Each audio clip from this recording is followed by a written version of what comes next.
लाल किला तशद्दुद मामले में दिल्ली पुलिस दीप सिद्धू, जगराज सिंह और गुरजोत सिंह समेत दिगर की तलाश है और पुलिस ने दीप सिद्धू और दिगर की जानकारी देने वालों के लिए इनाम का ऐलान भी किया है।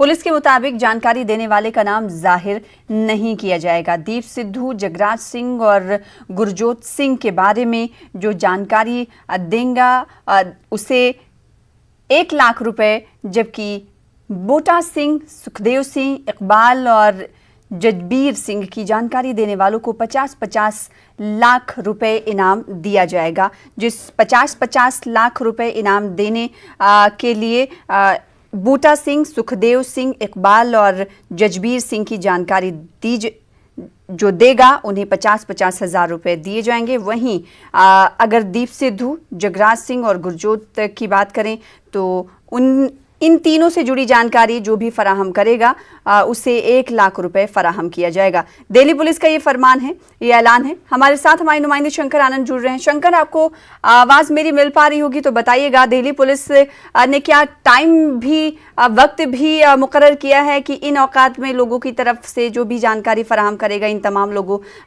को लेकर उन्हें ये इनाम दिया जाएगा?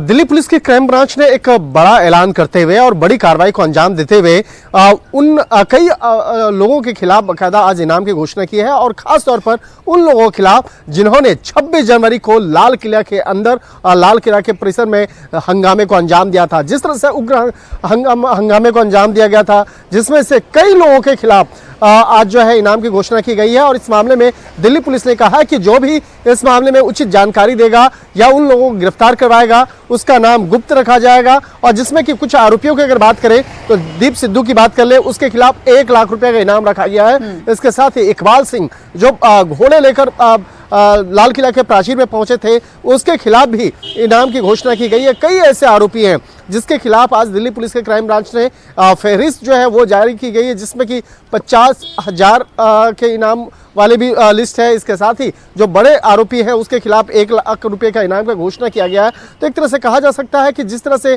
वक्त बढ़ता जा रहा है, इस मामले में दिल्ली पुलिस की तफ्तीश का दायरा बढ़ता जा रहा है। इस मामले में उन तमाम आरोपियों को गिरफ्तार करने के लिए इस ऐलान के साथ ही ये समझा जा सकता है कि दिल्ली पुलिस इस पूरे मामले पर काफी मुतहर्रिक दिखाई दे रही है और इस हवाले से आगे की कार्रवाई करते हुए दिखाई दे रही है। बहुत शुक्रिया शंकर आनंद हमारे साथ जुड़ने के लिए।